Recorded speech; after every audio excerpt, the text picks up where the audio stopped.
Saviez-vous que chaque année, les plantes de notre planète produisent plus de 130 milliards de tonnes métriques de biomasse via un processus qui est la base de toute vie complexe sur Terre? Et qu'en plus, elles libèrent l'oxygène que nous respirons, un gaz indispensable à notre existence. C'est la photosynthèse, la merveille chimique qui soutient la vie. La photosynthèse est bien plus qu'un processus biologique, c'est la colonne vertébrale de notre monde. C'est le miracle constant qui transforme l'énergie de la lumière solaire en énergie chimique qui nourrit presque tous les êtres vivants, directement ou indirectement. Sans elle, la vaste diversité de vie que nous connaissons n'existerait tout simplement pas. Pensez au vaste désert du Sahara, où des plantes comme les cactus survivent et prospèrent sous un soleil implacable, ou à l'exubérante Amazonie, un poumon vert gigantesque qui produit une portion considérable de l'oxygène global.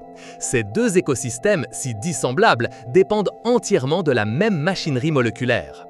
Pour comprendre cette merveille, nous devons d'abord connaître ses principaux acteurs. La photosynthèse est réalisée par des organismes autotrophes, c'est-à-dire ceux capables de produire leur propre nourriture. Cela inclut les plantes, les algues, des diatomées microscopiques dans les océans aux grandes algues marines et certaines bactéries comme les cyanobactéries qui furent les premiers êtres à réaliser la photosynthèse et qui ont radicalement changé l'atmosphère de la Terre il y a des milliards d'années. Le lieu principal où se déroule ce prodige chez les plantes est une structure minuscule à l'intérieur de leurs cellules appelée chloroplastes. Les chloroplastes sont comme de petites usines solaires et en leur sein réside le pigment clé, la chlorophylle. C'est la chlorophylle qui donne aux plantes leur couleur verte caractéristique, mais sa fonction va bien au-delà de l'esthétique. C'est cette molécule qui est capable de capter l'énergie des photons de lumière, le premier pas fondamental pour convertir cette énergie lumineuse en énergie chimique utilisable. Imaginez la précision de ces molécules, conçues pour capter l'énergie la plus pure et abondante de notre système solaire. L'équation générale de la photosynthèse semble simple à première vue. 6 molécules de dioxyde de carbone plus 6 molécules d'eau en présence de lumière solaire se transforment en une molécule de glucose et 6 molécules d'oxygène. Mais derrière cette apparente simplicité se cache une orchestration moléculaire d'une complexité étonnante, divisée en 2 phases principales, chacune avec ses propres étapes complexes et cruciales. La première phase est connue sous le nom de réaction dépendante de la lumière, ou phase lumineuse. Comme leur nom l'indique, ces réactions nécessitent directement la présence de lumière. Elles ont lieu dans les membranes des thylakoïdes, qui sont des structures en forme de sac empilées à l'intérieur des chloroplastes, ressemblant à des piles de pièces. Dans ces membranes, la chlorophylle et d'autres protéines forment des complexes appelés photosystèmes. Il existe 2 types principaux, le photosystème 1 et le photosystème 2, qui travaillent ensemble comme une équipe coordonnée. Lorsqu'un photon de lumière frappe la chlorophylle dans le photosystème 2, il excite un électron à un niveau d'énergie supérieur. Cet électron énergisé est ensuite transféré à une chaîne de transport d'électrons, une série de molécules qui acceptent et donnent l'électron dans une séquence précise. Pour reconstituer l'électron perdu par la chlorophylle, le photosystème 2 réalise l'un des exploits les plus remarquables de la nature, la division de la molécule d'eau. L'eau se décompose en protons, électrons et oxygène. Cet oxygène est celui qui est libéré dans l'atmosphère, celui-là même que nous respirons et qui est vital pour la vie aérobie. Il est fascinant de penser que chaque bouffée d'air que nous prenons tire son origine de la photolyse de l'eau, un processus qui se produit au niveau microscopique à l'intérieur des feuilles des plantes. Les électrons libérés par la division de l'eau remplacent les électrons qui ont quitté la chlorophylle. À mesure que les électrons voyagent le long de la chaîne de transport, ils libèrent de l'énergie, qui est utilisée pour pomper des protons du stroma du chloroplaste vers l'espace du thylakoïde, créant ainsi un gradient de concentration. Ce gradient de protons, semblable à une différence de pression dans un système hydraulique, est une forme d'énergie potentielle. Les protons retournent dans le stroma via une enzyme appelée ATP synthase. Ce flux propulse la synthèse d'une molécule fondamentale, l'ATP, ou adénosine triphosphate. L'ATP est la principale monnaie énergétique des cellules. C'est comme l'argent liquide que la cellule utilise pour presque toutes ses opérations. Les électrons, après avoir traversé la première chaîne de transport, atteignent le photosystème 1.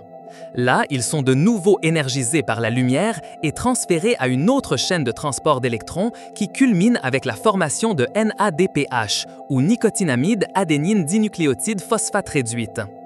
Le NADPH est un autre porteur d'énergie, mais sa fonction est différente de celle de l'ATP. C'est une molécule de pouvoir réducteur, ce qui signifie qu'elle transporte des électrons de haute énergie qui seront essentiels pour construire des molécules de glucose. Pensez à l'ATP comme l'énergie pour faire fonctionner l'usine et au NADPH comme les matériaux de construction énergétique qui seront utilisés plus tard. Ainsi, à la fin de la phase lumineuse, l'énergie lumineuse a été convertie en énergie chimique, stockée dans ces deux molécules, ATP et NADPH. La deuxième phase de la photosynthèse, connue sous le nom de réaction indépendante de la lumière ou phase sombre, ne nécessite pas directement la lumière du soleil, mais elle dépend des produits de la phase lumineuse, l'ATP et le NADPH. Ces réactions ont lieu dans le stroma du chloroplaste, le fluide gélatineux qui remplit l'espace à l'intérieur du chloroplaste et entoure les thylakoïdes. Cette phase est communément appelée le cycle de Kelvin, en l'honneur du biochimiste Melvin Kelvin, qui en a élucidé les étapes complexes en utilisant des isotopes radioactifs du carbone dans les années 1940. Cependant, dans les environnements chauds et secs, la rubisco, l'enzyme clé de la fixation du carbone, peut commettre une erreur. En plus de fixer le dioxyde de carbone, elle peut aussi réagir avec l'oxygène, un processus appelé photorespiration. La photorespiration consomme de l'énergie et libère du dioxyde de carbone, diminuant l'efficacité photosynthétique et étant un gaspillage pour la plante. Pour éviter cela, certaines plantes ont développé des adaptations, comme la photosynthèse en C4. La photosynthèse en C4 est une adaptation fascinante qui permet à des plantes comme le maïs, la canne à sucre et le sorgho de prospérer dans des climats chauds et secs. Ces plantes ont une anatomie foliaire spécialisée et un système de fixation du carbone initial différent. Au lieu que le dioxyde de carbone se combine directement avec le RUBP dans les cellules du mésophile, il est d'abord fixé par une enzyme appelée PEP carboxylase, en un composé à 4 carbones, l'oxaloacétate. La PEP carboxylase a une forte affinité pour le dioxyde de carbone et ne réagit pas avec l'oxygène, ce qui évite la photorespiration. Ce composé à 4 carbones est ensuite transporté vers des cellules spécialisées qui entourent les nervures de la feuille, appelées cellules de la gaine du faisceau. À l'intérieur de ces cellules, le composé à 4 carbones se décompose, libérant du dioxyde de carbone à une concentration beaucoup plus élevée autour de la rubisco. Cela garantit que la rubisco rencontre toujours du dioxyde de carbone au lieu d'oxygène, maximisant l'efficacité du cycle de Kelvin, même si ce mécanisme initial consomme un peu plus d'énergie. C'est une solution ingénieuse à un problème environnemental. Une autre adaptation surprenante est la photosynthèse CAM, ou métabolisme acide crassulacéen. Cette stratégie est encore plus extrême et est utilisée par des plantes des environnements arides, comme les cactus, les succulentes et l'ananas. Ces plantes ont évolué pour ouvrir leurs stomates, les petits pores de leurs feuilles qui permettent l'échange gazeux, uniquement pendant la nuit. Ce faisant, elles minimisent la perte d'eau par transpiration pendant la journée chaude et sèche. Pendant la nuit, le dioxyde de carbone qui entre est fixé en un composé organique à 4 carbones et stocké dans de grandes vacuoles cellulaires. Pendant la journée, lorsque la lumière du soleil est disponible pour les réactions dépendantes de la lumière, les stomates se ferment et le dioxyde de carbone stocké est libéré et utilisé dans le cycle de Kelvin. Cette séparation temporelle de la fixation du dioxyde de carbone et du cycle de Kelvin est une solution brillante pour la survie dans les déserts les plus inhospitaliers de la planète, permettant à ces plantes de prospérer là où d'autres ne le pourraient pas. Le processus de la photosynthèse n'est pas insensible aux conditions externes. Plusieurs facteurs environnementaux influencent directement son efficacité et par conséquent la croissance et la productivité des plantes. L'un des plus évidents est l'intensité de la lumière. À de faibles intensités lumineuses, le taux de photosynthèse est directement proportionnel à la quantité de lumière disponible. À mesure que la lumière augmente, la photosynthèse augmente également, jusqu'à ce qu'un point de saturation soit atteint, où d'autres facteurs deviennent limitants. Au-delà de ce point, plus de lumière n'augmente pas le taux. La concentration de dioxyde de carbone dans l'atmosphère est également un facteur critique. Le dioxyde de carbone est une matière première essentielle pour le cycle de Calvin. Si la concentration de dioxyde de carbone est faible, la photosynthèse ralentit. En fait, dans des environnements contrôlés comme les serres, les agriculteurs augmentent souvent artificiellement la concentration de dioxyde de carbone pour maximiser la croissance des cultures, obtenant des rendements significativement plus élevés. La température est un autre facteur vital.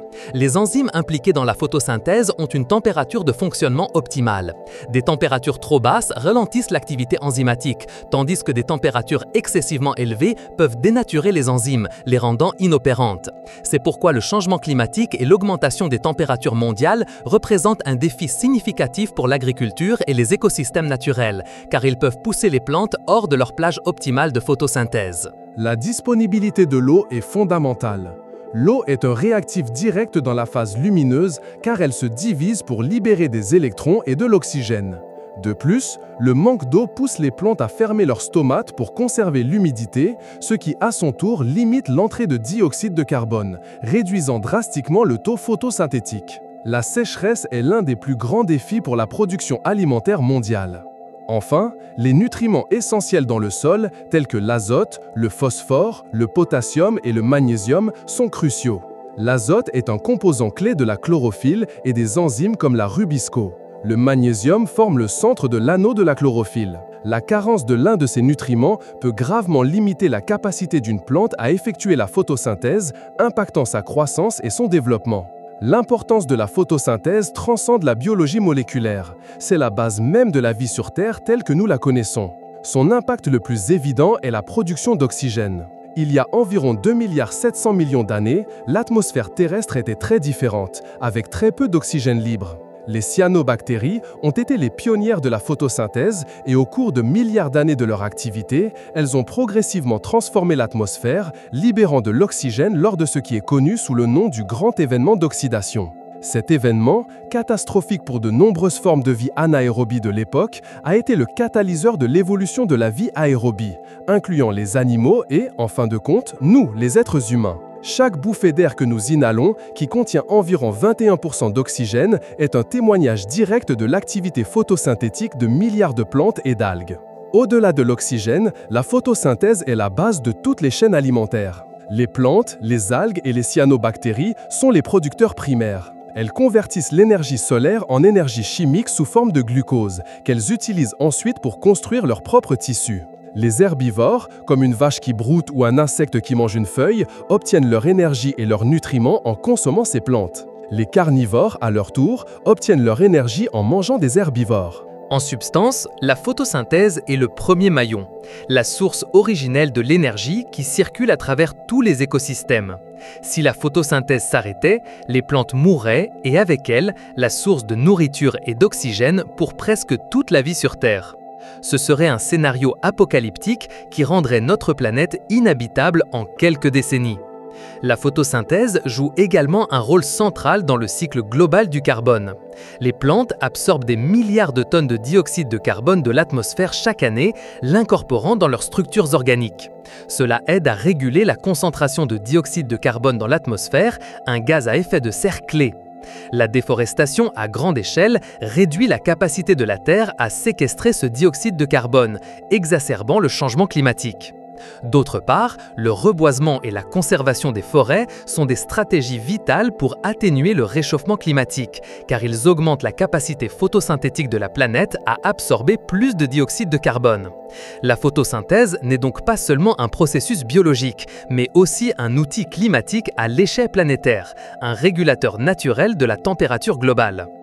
Au cours de l'histoire, plusieurs scientifiques clés ont contribué à percer les mystères de la photosynthèse. Au XVIIIe siècle, Joseph Priestley a réalisé des expériences pionnières démontrant que les plantes libèrent une substance qui restaure l'air vicié par la respiration ou la combustion d'une bougie, substance qui fut plus tard identifiée comme l'oxygène.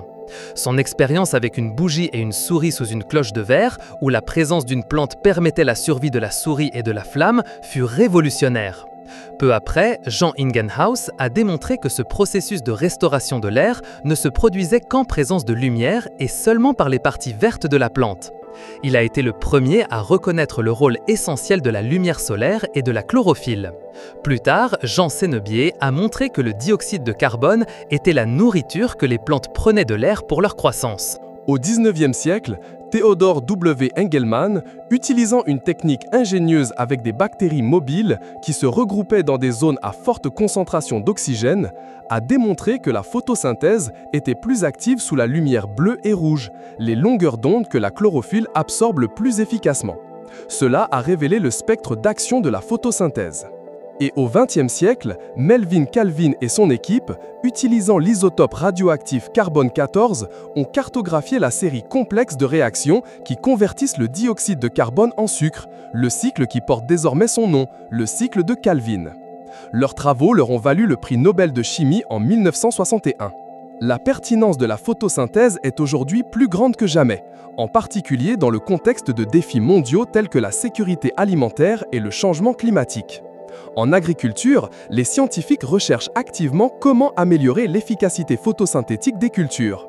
En augmentant l'efficacité avec laquelle les plantes convertissent la lumière solaire en biomasse, nous pourrions produire plus de nourriture avec moins de terre et de ressources. Par exemple, des efforts sont faits pour introduire la voie photosynthétique en C4 dans des cultures en C3 comme le riz, ce qui pourrait augmenter considérablement leur rendement, notamment dans les régions plus chaudes et plus sèches du monde. Des travaux sont également en cours pour modifier l'enzyme Rubisco afin de la rendre plus efficace, réduisant ainsi la photorespiration, ou pour modifier les antennes collectrices de lumière afin qu'elles absorbent plus efficacement l'énergie solaire. La photosynthèse inspire également la recherche de solutions énergétiques propres. Les scientifiques travaillent au développement de systèmes de photosynthèse artificielle. L'objectif est de reproduire le processus naturel pour produire des combustibles propres, comme l'hydrogène ou des carburants liquides, en utilisant uniquement la lumière du soleil, l'eau et le dioxyde de carbone. Ces systèmes pourraient offrir une alternative durable aux combustibles fossiles, tout en capturant simultanément le dioxyde de carbone de l'atmosphère. Imaginez des dispositifs qui, comme les feuilles d'une plante, mais de manière beaucoup plus efficace, transforment la lumière du soleil en carburant ou en électricité. Bien que nous en soyons encore au premier stade de cette technologie, le potentiel est immense et pourrait révolutionner notre façon d'obtenir de l'énergie. Un autre domaine d'application est la conception de matériaux. Inspirés par la façon dont les plantes gèrent la lumière et l'énergie, les ingénieurs explorent de nouveaux matériaux pour les panneaux solaires et d'autres dispositifs qui imitent l'incroyable efficacité de la nature.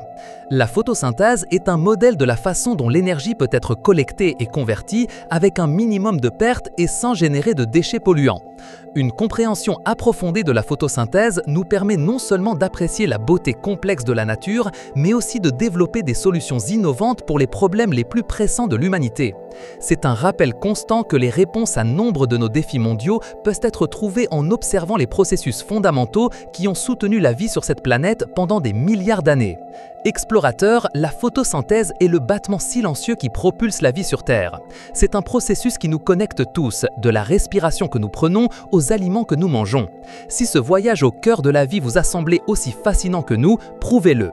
Abonnez-vous à Explorando pour ne manquer aucune de nos futures aventures scientifiques, laissez un j'aime si cette vidéo vous a ouvert les yeux sur la merveille de la photosynthèse, commentez ce qui vous a le plus surpris et partagez cette connaissance avec ceux qui ne savent pas encore que la vie elle-même dépend de cette danse chimique.